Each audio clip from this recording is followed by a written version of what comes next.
નમસ્કાર. TAT secondary અને TAT higher secondary મેન્સની તૈયારી કરતા એસ્પાયરન્ટ્સ મિત્રો, આજે આપણે લેક્ચર સિરીઝની અંદર રાજભાષા સામયિકમાંથી રૂઢિપ્રયોગો વિશે ચર્ચા કરવાની છે. આ સામયિક જે રાજભાષા સામયિક છે એ 2022નું એડિશન છે, જેમાંથી આપણી 2023ની પરીક્ષામાં રૂઢિપ્રયોગો અને કહેવતો પૂછાણા હતા. કહેવતો આની જસ્ટ પહેલાંના લેક્ચરમાં આપણે ડિસ્કશન કરી ગયા છે. જો હજુ સુધી તમે વિડીયોઝ ના જોયા હોય તો એની લિંક હું આ ડિસ્ક્રિપ્શન બોક્સમાં મૂકું છું, ત્યાંથી તમે જોઈ શકો છો. તો ચાલો આજે આપણે રૂઢિપ્રયોગો વિશે રાજભાષા સામયિકમાંથી ચર્ચા કરીએ. અને સિવાયના પણ રાજભાષા સામયિકના અન્ય વિડીયોઝ, રાજભાષા સામયિક જે 2024માં આવેલું છે, 2025નું જે એડિશન છે અને 2026નું એડિશન છે, એના પણ આવા upcoming video on the way છે.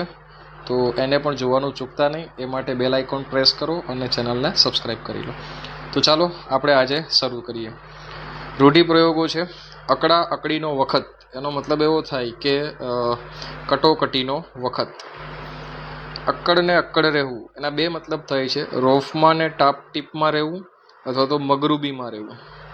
અક્કલ ગીરો મૂકવી એટલે બીજાની બુદ્ધિએ ચાલવું.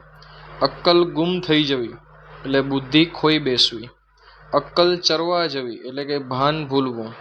અક્કલ દોડાવવી અથવા તો ચલાવવી, એનો મતલબ થાય વિચારીને શાણપણથી કામ કરવું. અક્કલ મારી જવી, એનો મતલબ છે બુદ્ધિ કે સમજ જતી રહેવી. અક્કલ વેચવી, એનો મતલબ થાય અઘટિત રીતે સમજ વાપરી પોતાની બુદ્ધિને નુકસાન પહોંચે તેમ વર્તવું. અક્કલના કાંકરા થવા એટલે કે બુદ્ધિનો ભ્રંશ થવો, તે અથવા તો મૂર્ખ. અક્કલની ખાણ એટલે કે બહુ અક્કલવાળી વ્યક્તિ. અક્કલનું આંધળું એટલે કે દોઢદાહ્યું અથવા તો મૂર્ખ. જોઈએ આગળ.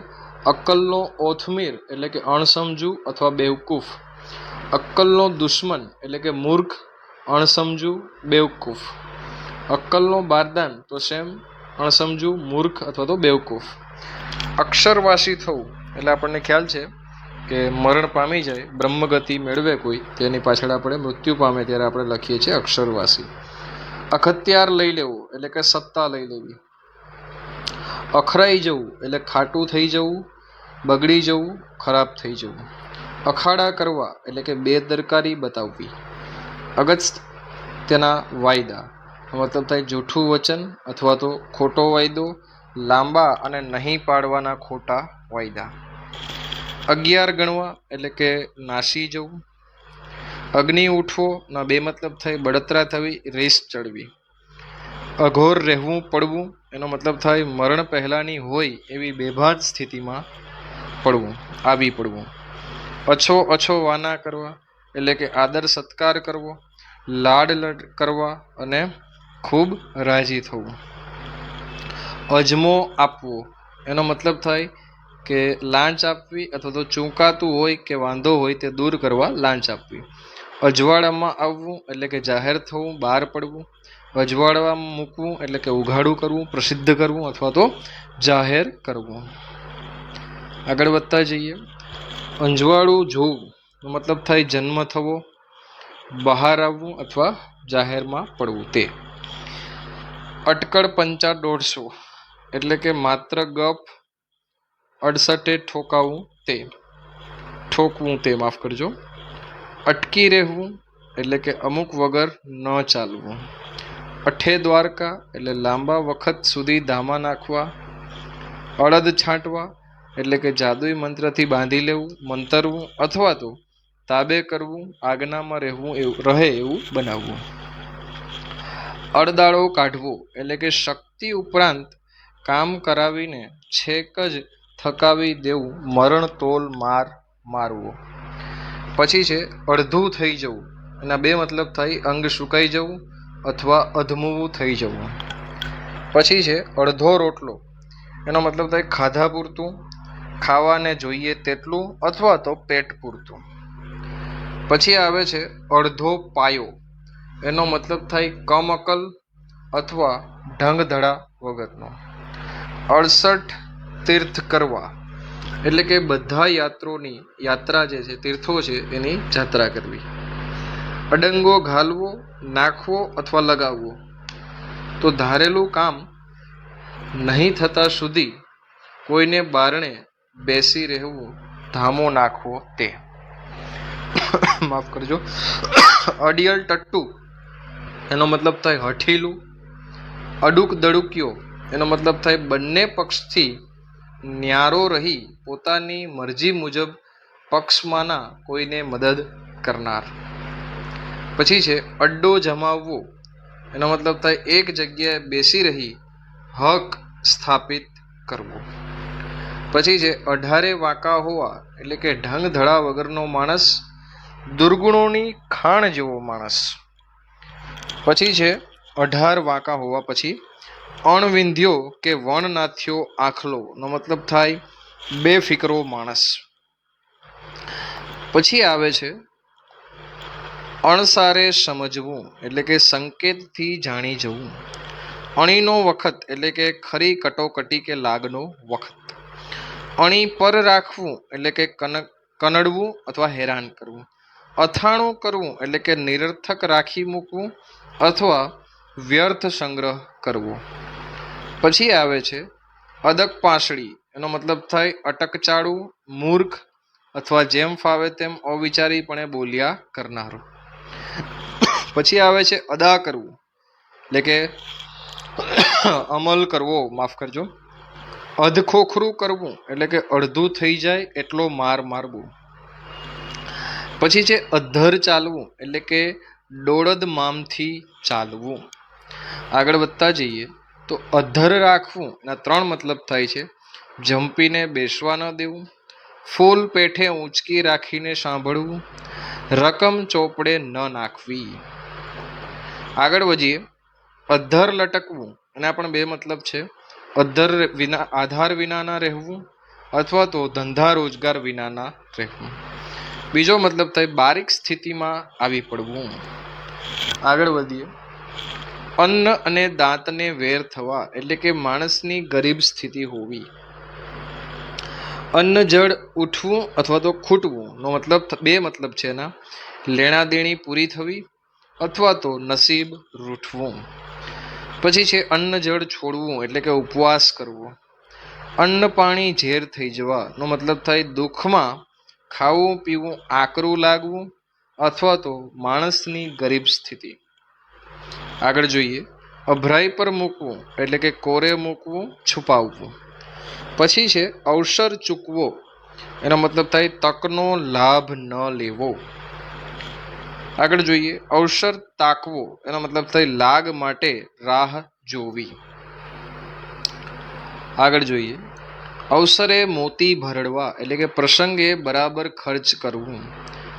અવળા ગણેશ બેસવા, શરૂઆતથી જ વિઘ્નો નડવા. અવળા પાટા દેવા, એટલે કે આડા અવળું સમજાવી પોતાના મનને મારવું કે મનનું કરવું, માફ કરજો. પછી છે અવળા પાછા પડવા, એનો મતલબ થાય 3 મતલબ છે. ધાર્યા પ્રમાણે ન થવું અથવા ઉલટું થવું. બીજો મતલબ છે કરેલી યુક્તિ પાર ન પડવી. ત્રીજો ઉપયોગ છે ગણતરી ઊંધી પડવી. પછી છે અંક ભરવો, એટલે કે ખોડો ભરવો. આગળ વધીએ અંકે કરવું, એના 3 મતલબ છે. કસોટી વટાવી હાથ કરવું, સંપૂર્ણ કરવું એટલે કે નક્કી કરવું, સાબિત કરવું. અને ત્રીજો મતલબ છે ભેટવું. આગળ વધતા જઈએ અંકે શો કરવા, એટલે કરાર પૂરો કરવો. અંગ ઉપર આવી પડવું એનો મતલબ થઈ કામ માથે પડવું, જાતે કરવાનું થવું અથવા તો માથે જવાબદારી આવવી. ના પછી છે અંગ ચોરવું, સાચવવું નો મતલબ થાય દિલ દગડાઈ કરવી, એટલે કે કામની ચોરી કરવી, આળસ કરવી અથવા તો કામમાં ઢીલ કરવી. અંગાર પર લોટલવું નો મતલબ થાય ક્રોધ કે ઈર્ષ્યાથી બળવું અથવા તો દાહથી બળવું. અંગારા ઉઠવા, કાળજામાં ચીરો પડવો.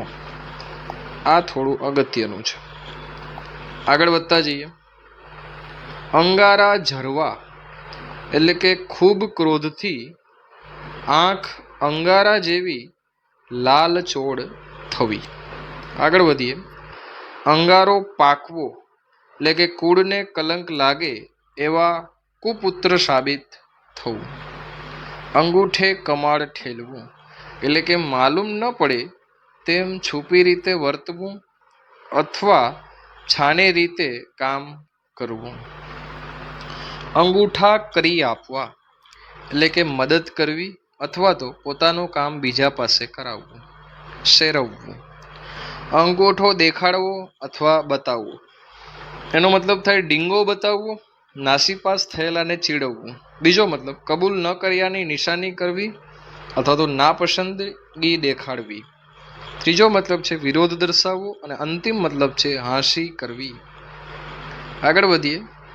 અંતર આપવું અથવા દેવું નો મતલબ થાય મનની છાની વાત કહેવી, પોતાનો વિચાર સામેવાળાને જણાવવું. અંતરપટ ખોલવું એના બે મતલબ છે. પહેલો મતલબ છે મન ઉપરનો અજ્ઞાનનો પડદો કાઢી નાખવો. બીજો મતલબ છે મનનો મેલ દૂર કરીને વાત કરવી. અને અંતિમ મતલબ છે વચ્ચેનો પડદો દૂર કરવો અથવા ખુલ્લું કરવું. અંતર પડવું એના 6 મતલબ છે. છેટું પડવું અથવા દૂર હોવું. બીજું છે જુદા પડવું. ત્રીજું છે તફાવત રહેવો. ચોથું છે મળતું ન આવવું. પાંચમું છે વિશ્વાસ જતો રહેવું. અને અંતિમ છે સંમત ન થવું. મિત્રો તમારે કોઈ પણ એક જ યાદ રાખવાનું છે. છેલ્લે છે અંતર રાખવું એટલે કે ખંત વગર કામ કરવું.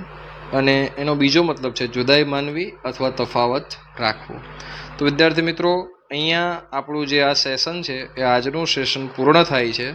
આની અંદર આપણે રાજભાષા સામાયિકનું જે 2022નું જે એડિશન હતું એના આ વિડીયોની અંદર આપણે જે રૂઢિપ્રયોગો છે એ પૂર્ણ કર્યા. અને પહેલાંનો જે લેક્ચર છે એની અંદર આપણે કહેવતો પૂર્ણ કરેલ છે. હવે જે નેક્સ્ટ આપણો લેક્ચર આવશે એની અંદર આપણે રાજભાષા સામાયિકમાં જે કંઈ પણ વ્યાકરણના મેઇન્સને લગતા જે અગત્યના મુદ્દાઓ છે એ મેઇન્સના અગત્યના